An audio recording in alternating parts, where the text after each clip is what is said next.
Hello, listeners. This is once again your kind and loyal, unpaid audio editor speaking. This is part 2 of our conversation about Myanmar. Thank you for listening.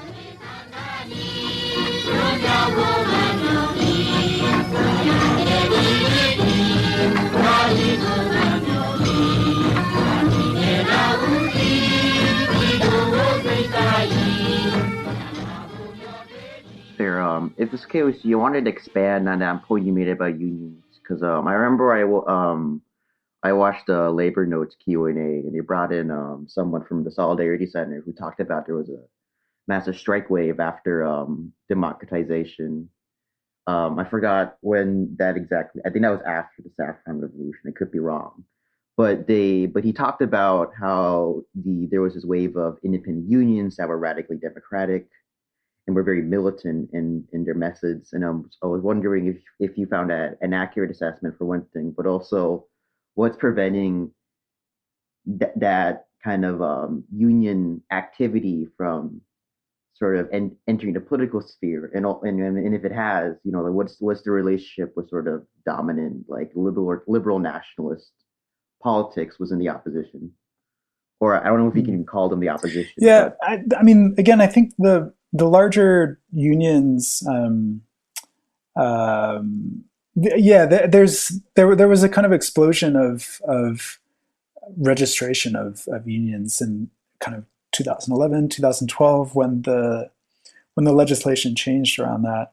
There's a lot. I don't have the number off the top of my head, but I think it's kind of like a couple thousand that registered in a relatively short period of time. There are a few really large unions, and like I said, those are maybe as we would expect of large unions, are more or less committed to a kind of tripartite negotiation model. But there are a lot of smaller, kind of more enterprise level unions that are more likely to pursue maybe in some ways kind of more radical labor actions. One of the larger unions, was itself for a long period of time in exile, and had very close relations with the kind of exile democratic movement. So again, at that sort of like upper echelon of the sort of union movement, if we want to think of it that way, it is really tied into, I would say, a kind of liberal democratic political vision. But I think sort of at maybe the more enterprise level that we might see a little bit more. I used to do a little bit more work on labor issues. I don't so much anymore, so it's a little bit hard for me to say more than that. But I would add as well that one of the ways that the kind of current moment has been kind of understood is as part of a kind of familiar struggle between authoritarianism and liberal democracy, right? I mean, in some ways, this is the background to everything we're discussing. We're sort of struggling with this framing, right?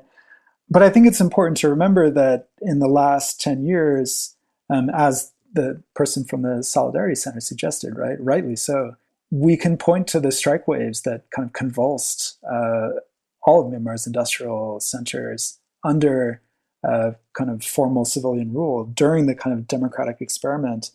There was this kind of seething kind of working class action, in many ways directed against bourgeois democracy's relationship with global capital, right?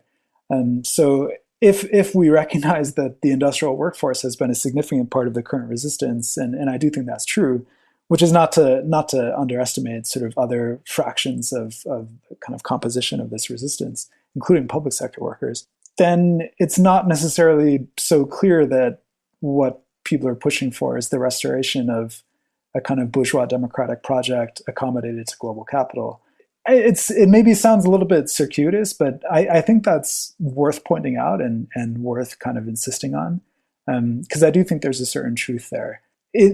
Even in that truth, I think we have to be a little bit sort of, I think, maybe respectfully critical of some of the larger unions and their kind of the way they do operate within a kind of liberal democratic mold. I think, in more or less familiar terms, there's a lot of reasons to have maybe sort of respectful criticisms of this sort of, you could say maybe a version of business unionism, which perhaps doesn't sort of speak to the situation of rank and file workers so well. So there is that element as well.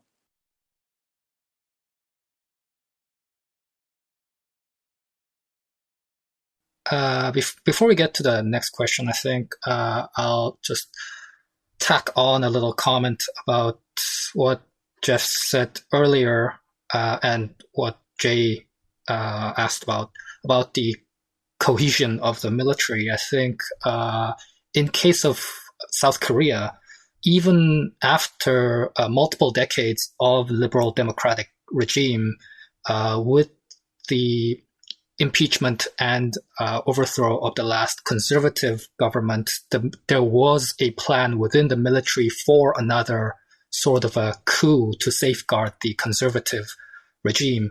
So even if a military dictatorship falls and a liberal democratic regime is instated, and even if the coup elements, the more militarist and authoritarian elements within the military is removed, there will be a lot of this kind of coup and authoritarian elements will always remain in the military. I think that's something that we must always keep in mind. I think there have been a lot of discussions about the so-called responsibility to protect the R2P, about the United Nations, which in most cases is the United States, intervening using military intervention or economic sanctions. And I think that's that is one of the most prevalent point of discussion in South Korea, apart from us trying to pressure South Korean corporations like POSCO to cut ties with the military government. So I think if you have any opinion about that kind of discourse or other sort of geopolitical kind of international responses to the coup and the resistance in Myanmar, I heard that China and Russia vetoed at the Security Council against condemning the coup. So I was wondering if what you could tell us about that kind of international response. There's a lot of, I should say, actually, I would argue that it's hard to say exactly how much kind of interest, if that's the right word, there is in something like an R2P intervention from within Myanmar. There's certainly a kind of when sort of paying attention to things like kind of social media and images that have circulated, it's certainly not been uncommon to see kind of signage in English calling for R2P.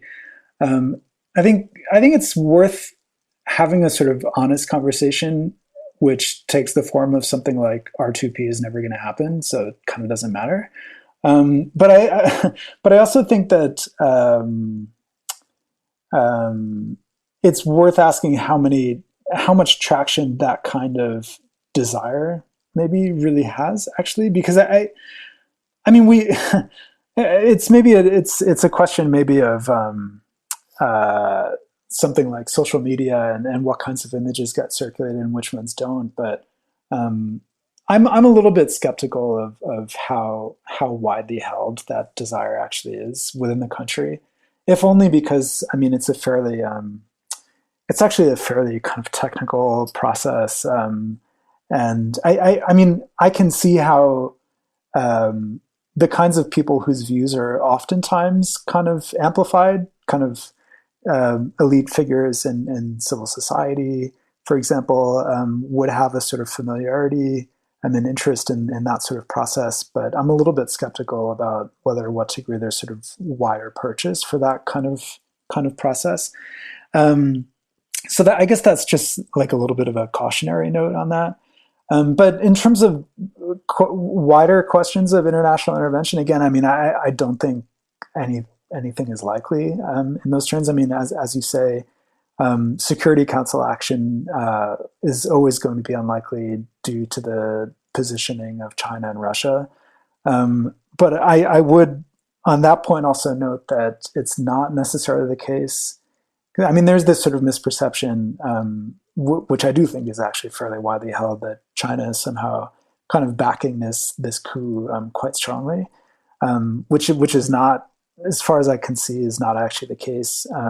The Chinese ambassador in Yangon even went in Myanmar, I should say, went so far as to give an interview, which is quite rare, saying that the coup is specifically not something they want to see. The relationship between the Chinese government, the Chinese state, and the military is actually not straightforward at all, given that the Chinese state has backed different armed groups in the borderlands for quite some time, including the communist insurgency for a certain period, but even armed groups that sort of formed in their wake. As a result, as one would expect, the military is not particularly happy about that.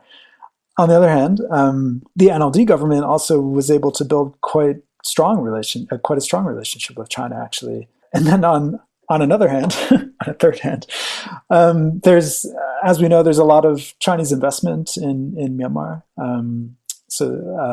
From large-scale infrastructure projects to kind of small and medium enterprises. And the Chinese government will look to work with kind of whoever's in power. That seems to be the most likely scenario. I certainly don't think we can expect a kind of Chinese military intervention, as some people seem to think could potentially happen. I mean, there were reports of Chinese troops massing at the border, but those reports didn't really seem to go anywhere. As far as kind of the U.S. or Western countries, I mean, the conversation is much more around sanctions than any form of kind of military intervention, which, among other things, I think, to an extent, there's been this attempt to draw comparisons between Myanmar and Syria, but Syria became a sort of the conflagration in Syria came from the fact of it became this sort of great power struggle, right? So you had the U.S. and Russia and Turkey, and obviously jihadist groups kind of pouring weapons into the country. I don't see that. I don't see how that could possibly happen in Myanmar. There's just not the kind of there's not this sort of regional interest. Some people have argued that the coup places Myanmar kind of back into China's camp decisively, which could sort of push Western countries to some form of maybe more concerted action than they might otherwise. But even that, I'm not actually sure that this coup places Myanmar in China's camp, because the Myanmar military has this very complex relationship with China, actually. So then we're left with the question of sanctions, and there's always this attempt to kind of develop and implement kind of targeted sanctions. I think targeted sanctions could be potentially helpful, but the call for sanctions oftentimes gets sort of very broad, and I mean it also, in a way that I find a little bit troubling, kind of relies on how to put this. I mean, it sort of finds the U.S. occupying a sort of moral high ground in a way that I find sort of ironic. So I have kind of trouble with some of the kind of sanctions politics.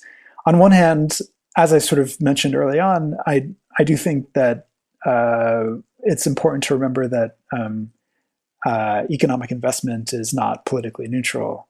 I do think that that's a sort of important thing to keep in mind. On the other hand, I don't find the U.S. kind of putting sanctions on various countries around the world to be a particularly kind of promising form of political action. So we'll have to see. I suppose. I don't think that international intervention will go beyond this kind of economic sanctions. So hijacking on Jack's question, I think. I guess from what I've been able to follow, I agree with what, I don't know if I'm in the position to agree, but I followed Jeff's argument so far, and what I found really refreshing was, Jeff, you mentioning how it's hard to say how much interest there is within Myanmar about appeals to the international community itself. Because I guess what happens in Myanmar isn't necessarily being reflected into discourse and interest in South Korea and how we might react to that. It's actually bewildering how much interest the South Korean public has into the situation in Myanmar, contrast to how a lot of cynicism towards Hong Kong, even in progressive tendencies. To the extent that I haven't been able to confirm whether it's true that, but a lot of foreign support, one of its biggest supporters, whether it be financial support or otherwise, is flowing from South Korea, and it's a really hot topic.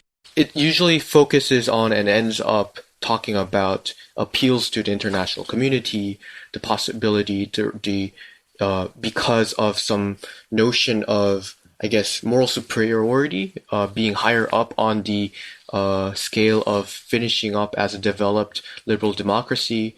That's how a lot of liberals in South Korea perceive South Korea as being. Therefore, we have to help out our lesser brothers or sisters out there. And that's tied into reaching out. On the one hand, that appeals to a large segment with financial resources, but on the other hand, that delimits what on really effective ways to support the resistance out in the streets. So, I guess the question of how we should relate to Myanmar diaspora, which might not be necessarily reflecting the Myanmar population's, I guess, desires or wants or needs accurately, but it is really refreshing to hear that is not necessarily what's happening on the ground, and we might be able to have more distance from that. But one promising aspect that I think is developing out of Korea's social movements is targeted sanctions, specifically against POSCO and its ties to the junta. POSCO is a steel manufacturing company, which was nationally owned to a certain point. Right now is a private entity, and it is investing heavily into Myanmar's gas extraction industry, which is very reasonably suspected to financially support the junta itself. So it has been pointed out, I think it was one of the 8 blacklisted companies that is being targeted as being directly funding the Myanmar military. POSCO has declared that it will cut ties with the military junta with regards to a steel manufacturing industry, but that wasn't significant at all. The really gold portion is the gas extraction industry, and that's something that POSCO doesn't want to give up yet. The ties are deep enough to the extent that Myanmar's Navy generals visited South Korea for its launching of its battleship, which POSCO had bought in for the Myanmar military. So POSCO has really deep ties with the junta, and that's being problematized explicitly. I think Geoff also saw my tweet about the rally in front of POSCO Tower criticizing the junta, and we had a nice time with the cops. You guys were there. Great. So yeah, I think the Korean public is also getting much more aware of this, but there is this, I guess, sense of urgency that South Korea should act out through economic sanctions or through military intervention, which we can now, as I guess in South Korean social movements, point out that is not what the Myanmar population actually wants. Yeah, I mean, not necessarily, I would say. I mean, I think it's just sort of worth keeping that in mind, because I think, like I'm on one of these like ever proliferating Signal chats at the moment. That's kind of like a Myanmar info sharing thing, and there's a lot of people on there who are from kind of human rights NGOs, international organizations, people who are involved with foreign governments, which is great. I mean, a lot of super knowledgeable people, but I think there's a rush to these kinds of these sort of modes of political action, because in a way it's hard to figure out sort of what else to do. And I mean, these are sort of the kind of go-to. This is the sort of go-to political repertoire for this kind of situation. my like slightly contrarian take on that stuff is just that I'm actually just not sure that it matters very much. I mean, at least I should qualify that by saying at least in terms of Western companies and Western governments, because there's a sort of misconception that Myanmar was this sort of isolated, autarkic kind of pariah state for the last 60, 70 years, which is not true, actually. There has been, at least since the 1990s, but not only since the 1990s, quite significant capital investment from neighboring countries in Asia, which I think people sort of gloss over or just sort of forget sometimes. I mean, the most important investors in Myanmar, China, Thailand, and Singapore.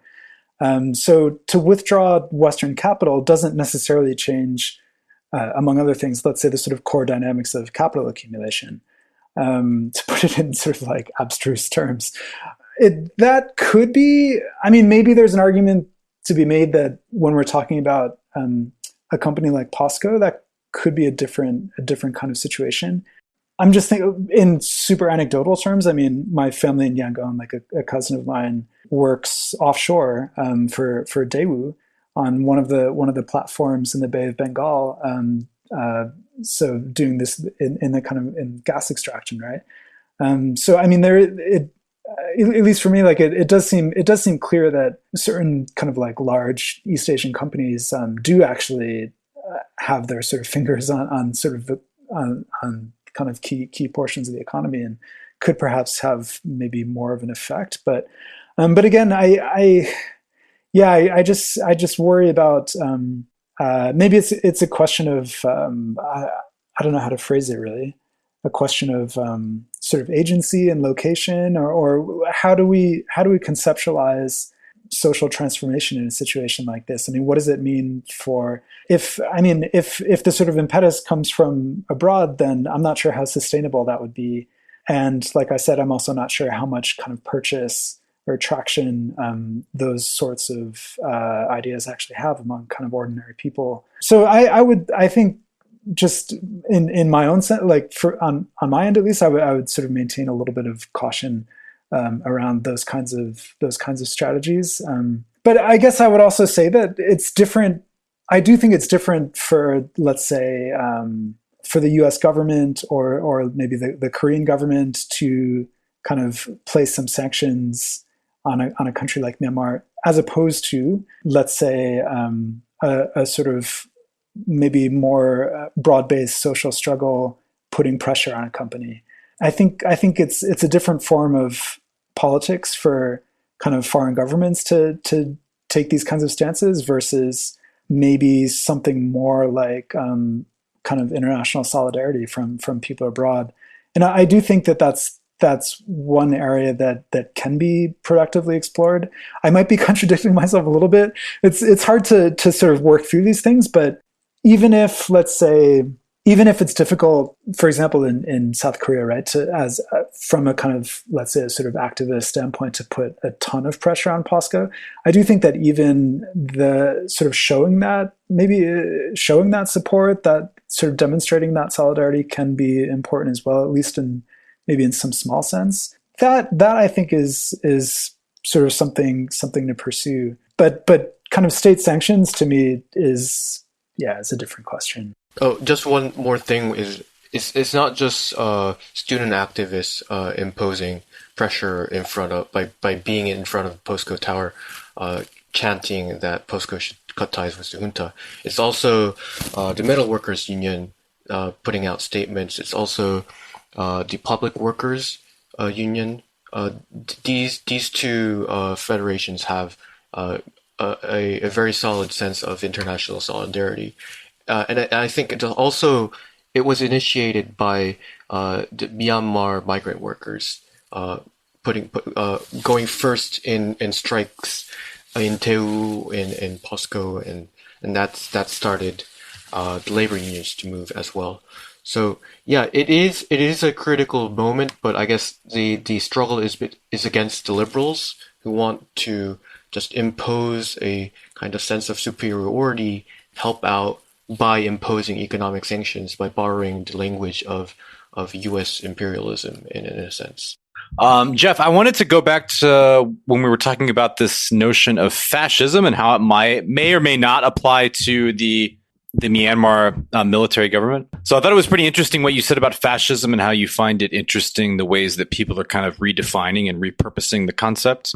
I think sometimes it's used too liberally in a way that kind of obscures the conversation about fascism, which I think would apply in the Trump context. But anyway, that's I think in Myanmar, I think it's a very applicable and useful analytic category. But I wanted to ask you to go back to an earlier question where we were talking about how the military government between about 1962 and 1988 under General Ne Win nominally identified itself as socialist. And so Ne Win for anyone who may not know, Ne Win was a general in Myanmar who seized power in a coup and instituted what he called the Burmese Way to socialism. To me, at least, it seems like this ideological project was sort of a mix of Juche style, kind of like North Korean style isolationism, along with sort of a version of nationalism. It seems very syncretic. So I'm curious what your thoughts are about that period in history, because you said before that one struggle that the left has in Myanmar is that when you explicitly use socialist slogans and use that kind of leftist language, people sort of sigh a little bit and they're like, well, we tried that. And, they kind of give you the side eye and are a little skeptical. So if you could elaborate a little more on this period, like between 1962 and 1988, where there was a nominally socialist government, how did that affect the left? And also, to what extent was this purely opportunistic on the part of the military government, adopting kind of socialist rhetoric and dressing themselves up in this way? Was it purely opportunistic or cynical, or was there any sort of organic connection between social movements and this military regime in that period? I think those two things. So I don't think it was purely cynical and purely opportunistic, and I don't think that there was any organic connection between sort of, let's say, kind of workers' movements and this kind of state-led industrialization paradigm. I think the kind of socialist government that existed at the time was not unlike socialist governments that existed elsewhere. It was committed to a fairly kind of autarkic state-led industrialization process, highly nationalist, and it, in some sense, aimed to transcend kind of capitalist relations of production, but I think it's fair to say it didn't do that, and maintained a sort of intolerably high level of repression, as a result of which any kind of left was forced very much underground or into armed struggle with the kind of decades long communist insurgency. I think it's worth taking seriously the possibility, and this is another kind of slightly contrarian position, but I think it's worth taking seriously the possibility that it wasn't actually a sort of cynical usage of the term socialism, perhaps especially for those who might be interested in a kind of political horizon that might exceed socialism within a sort of leftist kind of spectrum. Because I think the limitations of the socialist developmental regime were not entirely unlike those of other socialist regimes around the world. I think as well, to go back slightly to that question of kind of, maybe it's a question of ideology in terms of how people think of socialist pasts and sort of leftist politics more generally. On one hand, it's, maybe slightly kind of frustrating to have those kind of conversations and get the kind of size that you mentioned. On the other hand, it's not necessarily that frustrating, maybe in the sense that if we recognize that kind of political ideas and imaginations and ideologies in some sense are kind of materially constituted, we're living in a different moment now where the kind of material conditions are not what they once were. And so I don't think that I don't think it makes sense, for example, when confronting that kind of situation, to reach back to maybe a sort of more authentic leftist project, even though I do think there were kind of other strands, right? So, I mean, I think before, maybe this is more useful to talk about actually, before Ne Win seized power, I mean, there were more kind of independent strains of leftist thought geared towards, to use kind of like slightly clunky language, sort of proletarian self-organization. You had kind of from writers to political vehicles of one kind or another. You had an entire spectrum of kind of leftist thought and action that, once the military seized power, it became a little bit difficult to sort of remember that in a way. So I think it's worth keeping in mind that the story of leftism is not just the story of this kind of socialist authoritarian regime, obviously. There is this kind of other history of sort of independent leftist thought and action. But I would only qualify that by saying, despite the existence of that kind of tradition, if we want to think of it as a tradition, I don't think that we can sort of reach back to it and sort of reapply it in some sense to the present, because the material conditions today are entirely different. And the sorts of the kind of battles that need to be waged are different in material terms and ideological terms. Because at that time, for example, liberal democracy was not quite a kind of antagonist, and maybe in the way that it arguably is at the moment, for example. So, Geoff, you just mentioned, you've touched on a few times in the discussion today about the role of the Communist Party historically, and then you also referenced how it largely collapsed in the late 1980s. Can you elaborate a little bit more about the role of the Communist Party, its antagonistic relationship to that period we talked about where when the military regime was nominally referring to itself as socialist, but you mentioned before that Burmese official socialism was actually quite anti-communist, and that they were driven to the point of actually engaging in armed struggle. So what can you kind of briefly summarize the trajectory of the Communist Party of Myanmar? Its founding, how did it start? How did it get to the point where it was engaging in armed struggle? What triggered its collapse? Are there any vestiges of the party still active and influencing the current resistance? Are there any organizational descendants of that party and that movement now? So, are there any remnants or strongholds for a radical left, contemporary radical left in Myanmar? Who do you look for these the presence of communist or socialist ideas in the movements today?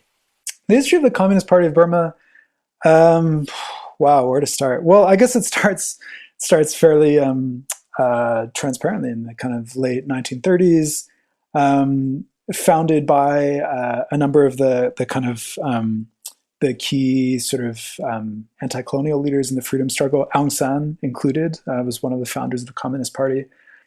Yeah, and then in the 1940s, during the Second World War, during the period when the Burma Independence Army kind of became the sort of vehicle for the freedom struggle in the context of kind of first sort of entering the country with the Japanese army and then turning around, kind of kicking out the Japanese to an extent through cooperation with the British. During this very kind of period of upheaval in the first half of the 1940s, the Communist Party was active, from what I understand, in a sort of smaller way in a lot of rural areas, but had kind of tenuous links to the Burma Independence Army. And so some of the kind of the people that we remember as sort of significant anti-colonial leaders, like Aung San, for example, he sort of did not end up being a sort of significant person within the Communist Party of Burma, and was, of course, subsequently assassinated in 1947. However, some of the other people involved in the founding of the party did sort of move forward with the development of the party and the sort of development of armed struggle. So part of this, it depends how much detail you want to go into, but what I found interesting was that the Communist Party sort of began as you could say as like a relatively uncontroversial sort of piece of this larger freedom struggle. But in the 1940s, a couple of the key people associated with the party go to India, to Calcutta, I believe, where they're sort of exposed to maybe a sort of changing landscape for communist struggle at that point. I think it's fair to say a sort of radicalizing process. There's something called the Ghoshal thesis, which was purportedly written by Ghoshal, who was one of the key people in the Communist Party of Burma. There's some debate about the authorship of the document, but it's a sort of short-ish document. I think it's like something like 20 pages, if I remember. He kind of comes back from India, or maybe he writes it there. But in this thesis, he very openly and explicitly advocates for taking up armed struggle. I think this was before. I'd have to go back to some of the records on this, but I think this was before independence. This was like kind of 44, 45. So the Communist Party actually takes up its insurgency in advance of formal independence. And there's a whole critique of the kind of emerging independent government as being kind of imperialist stooges. I mean, some of the language that we still see from the military today, particularly this phrase imperialist stooge, kind of goes back to Communist Party polemics and propaganda, like not necessarily in a bad way, but this sort of polemical language of political struggle at that time sort of founds some of the heavy-handed language that's still with us today, for better or for worse. But in that sort of early period of independence, then you had a split in the Communist Party, and there was this sort of debate about revisionism, Browderism, and which tracing to I think Earl Browder, right? From the American Communist Party, and whether to what extent to really Earl Browder was a factor in the Burmese Communist Party. Wow. Yeah, Browderism, internationalism, I guess. Yeah, Browderism was a big thing at that time, and I mean it was an object of critique in this split within the Communist Party between the white flags and the red flags. The white flags, according to the red flags, were Browderist revisionists who sought to accommodate themselves to the kind of emerging parliamentary political situation, whereas the red flags were anti-revisionists, and they would sort of go underground and maintain their armed struggle. The red flag was smaller. It was smaller and ultimately less significant as within the kind of communist insurgency. The white flag did pursue for a time sort of, I don't know if normalization would be the right term, but sort of accommodation to this kind of parliamentary political situation. But then did also themselves ultimately take up armed struggle and became the more kind of significant strand of the communist insurgency. And this was, the white flag branch was led by a guy named Thekin Thantun. Red flag was from Thekin So. Both were, I think, interesting kind of theorists in their own way of kind of communism, Marxism, armed struggle. One of the things that, well, I mean, this is a slightly separate thing, but like when we think about kind of ideology, I do think that one of the more, I think there's a whole history of kind of tactical reflection that could be understood as sort of theoretical reflection. Because I think a lot of the writings of even someone like Ho Chi Minh, right, were, I think for a lot of people are sort of dismissed as kind of merely tactical reinterpretations of Marx and Lenin, and not sort of serious contributions to a kind of Marxist thought. But I think, at least in the writings that I've looked at from people like Thekin So and Thekin Thantun from the Communist Party of Burma, could be seen as quite interesting, I think, contributions to Marxist thought more broadly, if we consider the possibility that tactics is itself a sort of important arena of political reflection, particularly in the armed struggles that emerged in Asia and Africa. So if we sort of get away from kind of Western Marxism and it's sort of the whole question of ideology, commodity culture, then I think if we move beyond that a little bit, then there's a whole sort of world beyond that. But that's a slightly different thing. The kind of the communist struggle in Burma, the insurgency, it took a difficult sort of dark turn by the 60s, when you had cadres who had been at that point in Beijing. They kind of return, and there's this attempt to sort of renovate the communist insurgency that results in a series of quite grisly sort of mass trials and executions in the kind of in the communist camps in the highlands. So even someone like Thikin Thantun and Thikin Ghoshal as well, I believe, who was the first to advocate for armed insurrection, are executed at that point. And then there's So these were internal purges, not mass executions of civilians under their internal purges. control? Yeah.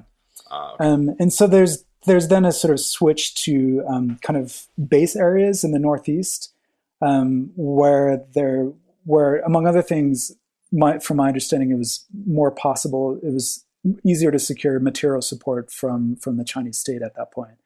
And so you had a stronger relationship develop with China, which had benefits, you could argue, but also there was a sort of withdrawal to a large degree from sort of central lowland Burma. And you could probably say maybe a sort of stepping back and maybe a retreat, maybe you could say, from sort of its stronger positions earlier on. By the time the late 60s and 70s roll around, the insurgency is kind of established in these base areas in the Northeast.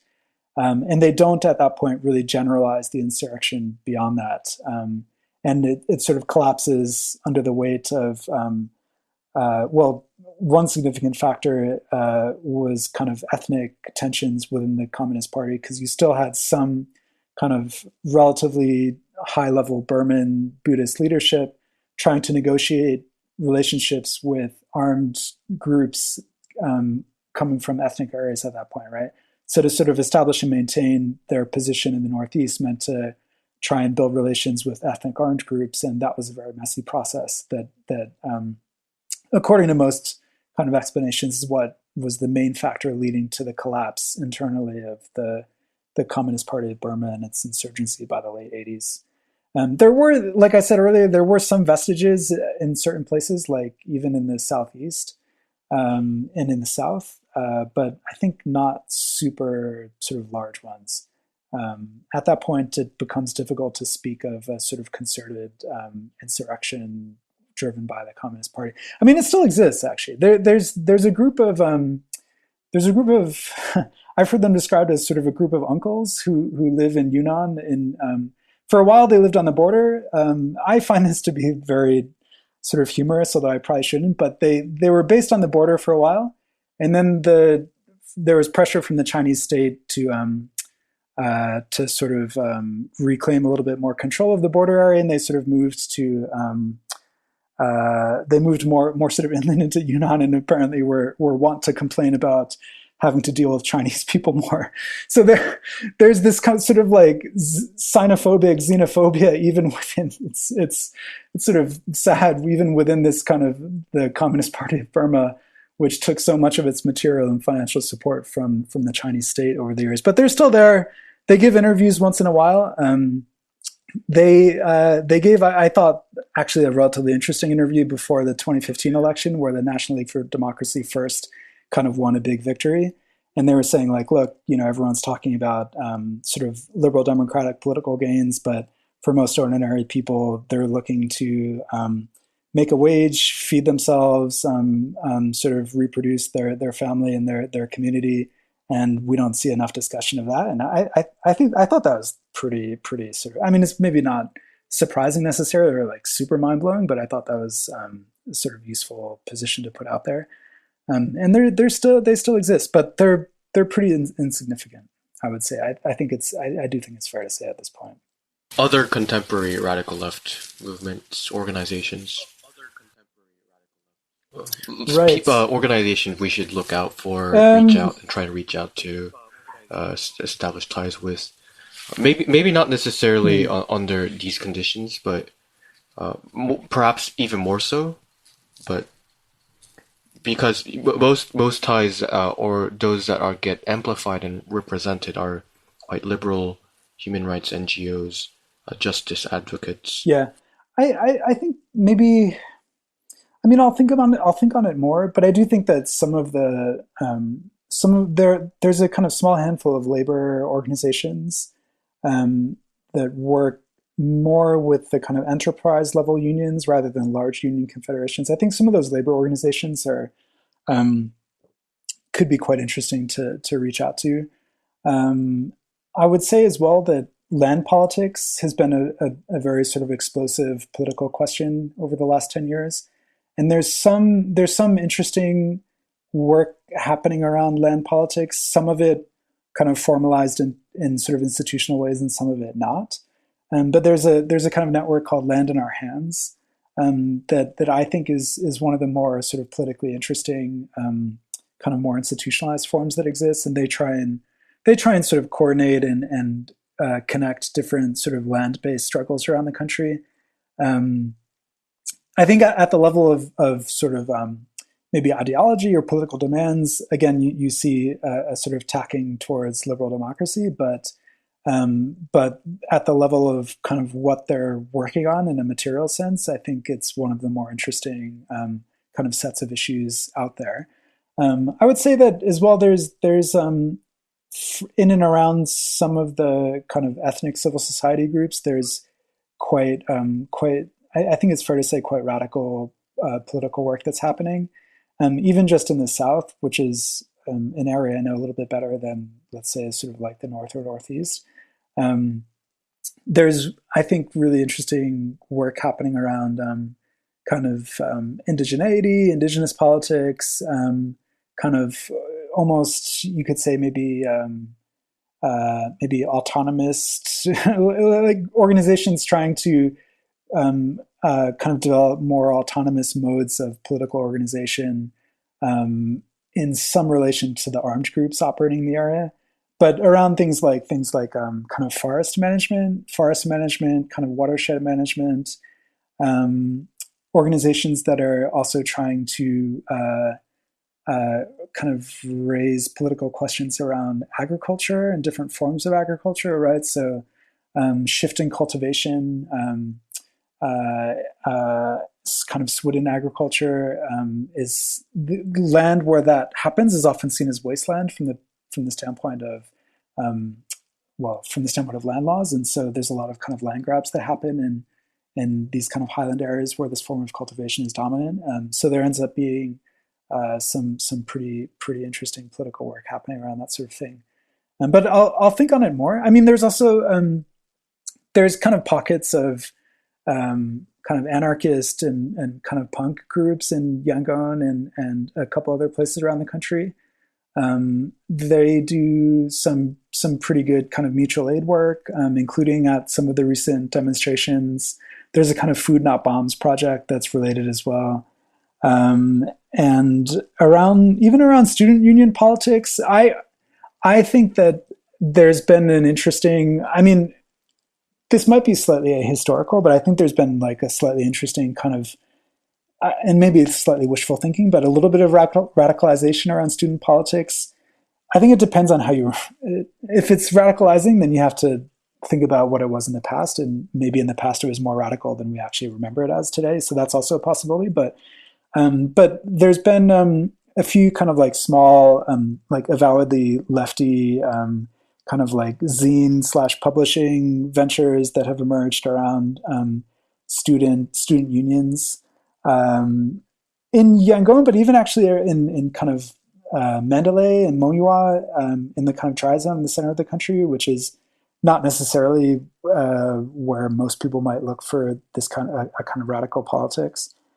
So that's been kind of interesting as well, I would say. Yeah, those are a few sort of initial reactions. So we have talked about the very inspiring resistance going on against the coup in Myanmar.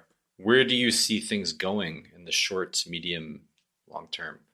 Some general thoughts? I know you said before that you're hesitant and reluctant to issue predictions, but what are your impulses about what may happen with the situation? Yeah, again, I guess my main thought on that would be that everything depends on the ability to sort of maintain mass defiance in different kinds of locations, right? I mean, so is it possible, for example, to move from some of these tighter residential areas back into major urban centers and sort of reclaim the city in some way? What about in towns and villages? I think if these kind of demonstrations and strikes can be maintained, then I think we have every reason to think there is a possibility, at least, that something resembling victory is possible.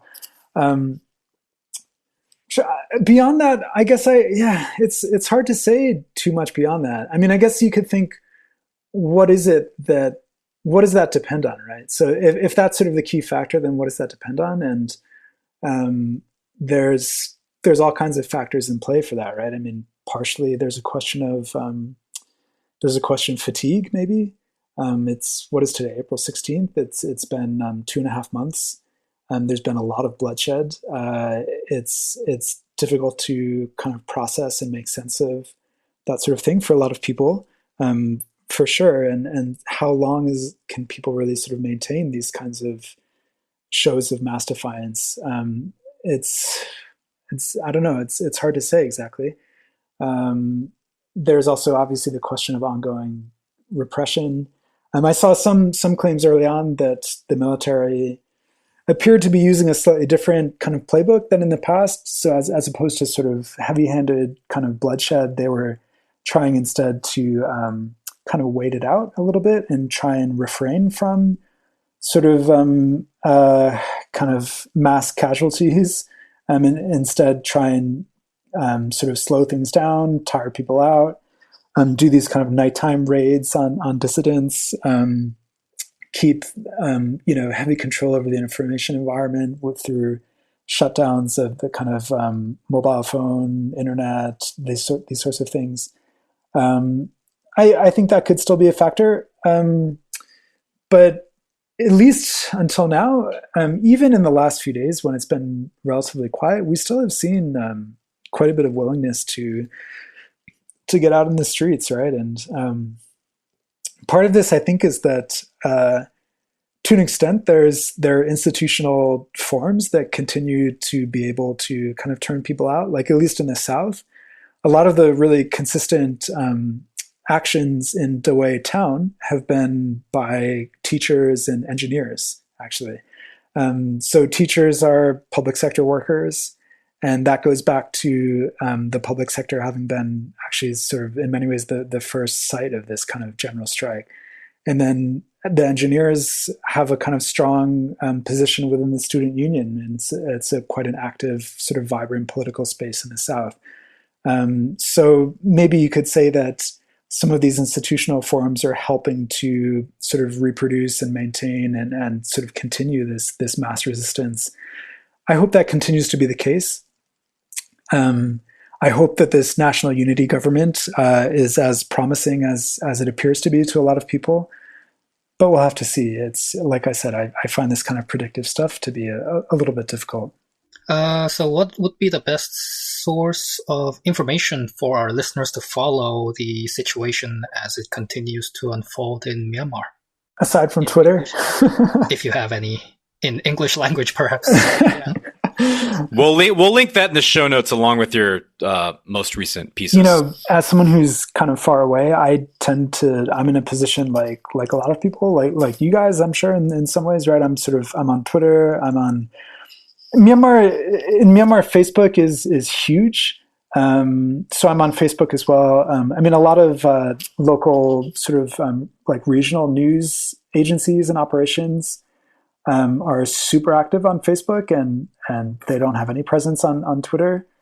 So like in the South, friends who are active as kind of journalists are posting a lot of stuff on kind of Facebook groups and Facebook pages. There's also your sort of usual suspects in kind of English language media, like the Irrawaddy, for example.